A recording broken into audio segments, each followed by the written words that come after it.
Just a few more days to get 20% off the entire merch store. We would be honored if you would join us. The Rise of Skywalker.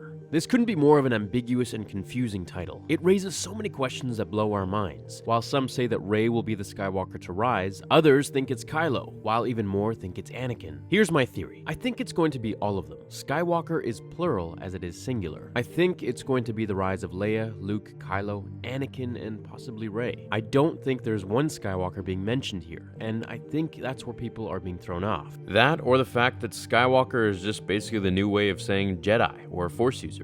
Which would be kind of weird to get used to, like, hey, you're a Skywalker, I'm a Skywalker, no, that person's a Skywalker. It's just kind of, I don't know, but I guess we can get used to it. It depends what's really going to happen here. That's just another theory that's been floating around. J.J. Abrams, as I've mentioned in another video, has said this about the title. The idea of incorporating the movies that come before, strangely, is the story of the movie. It's the characters in the film inheriting everything that's to come before in previous generations. Whether it's the sins of the father or the wisdom that they've acquired, and the question is the new generation up to the task? With the return of Palpatine, this completely undermines Anakin's arc and legacy. I've seen the internet's comments on this. Fans think if Palpatine returns, then it's a complete waste of 6 movies. His whole life has just gone to the dumps now. That is, unless he returns as well. If Palpatine is coming back, then we gotta have Anakin come back as well. The Skywalkers started with Anakin, and George Lucas has said this countless times that Star Wars is about Anakin. Return of the Jedi wasn't just about Luke, it was Anakin who was the Jedi that returned. It was Luke that was the catalyst to bring Anakin back from the light. Through love, all things can be fixed and redeemed. That was the 6th movie's premise, and I think that will be the 9th movie's premise as well. Love will be the thing that brings the Skywalkers back together. Who is the most confused and hurt Skywalker right now?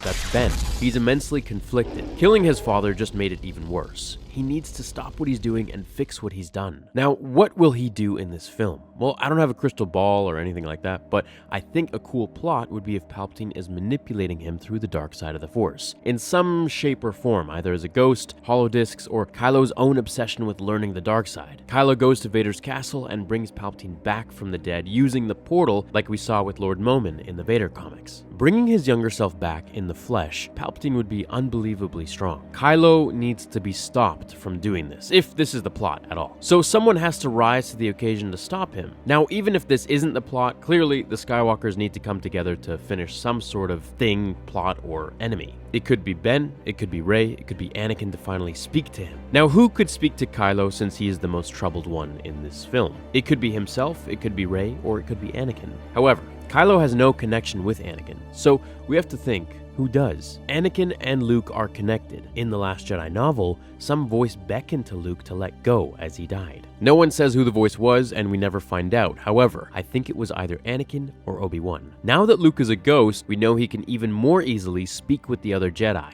including Yoda, since he even did that while he was alive. The ghosts have visited him before, in Return of the Jedi at the very end, so Luke's connection to them is really strong, and Anakin would then speak to Luke.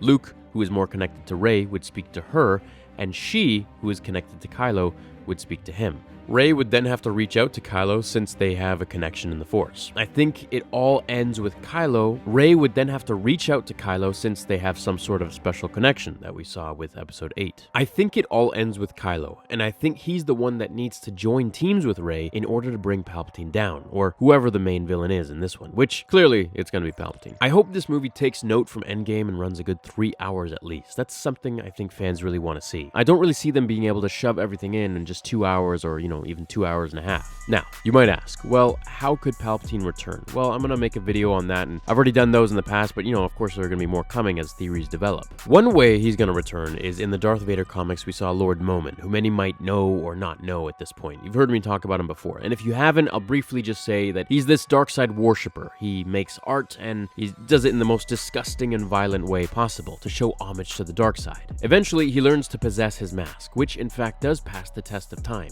and whoever wears it becomes possessed with Momin's mind. Momin had Vader activate the portal underneath his castle to open the realm between life and death, to bring Padme back. Now Momin tricked Vader and opened it to bring himself back in the flesh. His young and full power version of himself returning? Who's to say Palpatine can't do this himself, or influence Kylo to do all the things that he's been doing in order to bring him back? He can lure Kylo to bring him back by promising him ultimate power and to teach him all that Vader couldn't learn. Sidious was on the hunt for another Vader, or another Anakin, I should say, to bring his lifelong dream of having a full-power Skywalker at his control. And I think this is one of the reasons that Snoke was so obsessed with Kylo. He was saying, "You're no Vader. You're just a boy in a mask." If Kylo does this, or Palpatine does return in some sort of way, then the ultimate evil has been returned in the galaxy, and now the forces of good need to join each other. The result will bring about the Skywalkers to unite and help the new generation together. Leia, Luke, Anakin, they all come together to empower the two and bring an end to Palpatine for good through Rey and Kylo. So that's why I think The Rise of Skywalker isn't just one person. I think it's the culmination of all 9 movies now put into one, which is all about Anakin. So that's why I think it's all of the Skywalkers together. Just like the word Jedi isn't plural or singular, it can be both from a certain point of view, of course. Skywalker can be the same. Anakin felt he was doing the right thing, and we have seen him constantly do this throughout his life. He killed a Jedi to protect her. He did it to bring peace and justice to his new empire. He turned to the dark side to learn how to save Padme from death.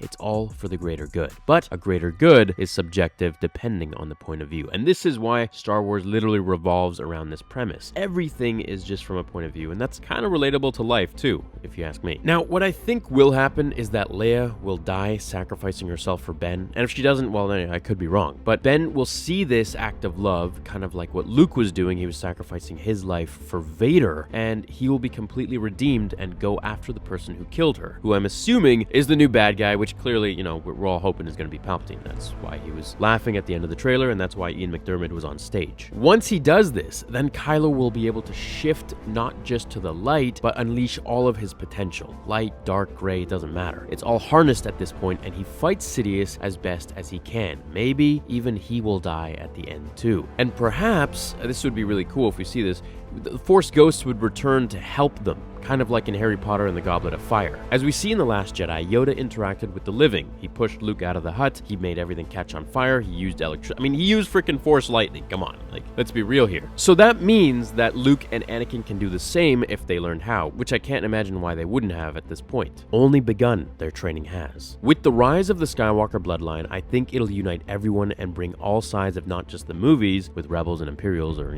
First Order, but the entire fandom together as a whole, putting aside differences and uniting for the greater good to bring down the bad guy, Palpatine, where it all started with. Now, in the Revenge of the Sith original script, it is said that Palpatine was pretty much saying that he is Anakin's father and that he created him. And he says to Anakin, "You can kind of see me like your father." And Anakin's like, "What? No, this is outrageous. How can this be?" But that was what was the original script for the movie. However, of course, it wasn't put in. Now, a lot of people do speculate that Plagueis created Anakin because of his ability to manipulate midichlorians. But in the Darth Plagueis book, Darth Plagueis tried to create this Force entity by manipulating midichlorians, but the Force acted back. It basically responded to his manipulation to create this dark entity and created the balance. He created Anakin Skywalker. So that is kind of the story. I think George was drawing from some religion in this aspect. It's always been about Anakin Skywalker from day one, so I really can't see how Anakin won't return in this film. And he will be definitely the Rise of Skywalker, but amongst all the other Skywalkers that we know. So Leia, Luke, Kylo, Anakin, and possibly even Rey. Now, as for Rey's lineage, I think she is either a Skywalker or she is the embodiment of the Force itself, so she is like Anakin. And there's so many different theories, like maybe Palpatine took Luke's hand that was cut off on Bespin in Episode 5 and he, cloned him and created Rey. Or maybe he created this perfect Force entity, in his laboratory on Jakku. Maybe that's something he was trying to do there before the Phantom Menace, and he got it wrong so many times until he finally got it right with Rey. Or maybe Rey is a Kenobi. That's why Obi-Wan speaks to her in her Force-backed vision, directly to her, saying, "Rey, these are your first steps." There are so many different theories as to who Rey could be, and I don't know if she's a Skywalker, but I do know that we have Anakin, Luke, Leia, and Kylo, who are indeed Skywalkers. They have the Skywalker bloodline. So those are at least the ones that will rise. I think it is all about them. I don't think it's just about one in particular, so I'm very excited to see what JJ has in store for us. I know he has spoken to George Lucas before he started the whole script, and probably during filming and writing and everything else to kind of tie everything together, because at the end of the day, this is George's story. So I hope you guys enjoyed this video. Please leave a like if you did, and let me know your theories down below. Have an awesome rest of your day, and I will see you in the next one. Until then, remember, the Force will be with you always.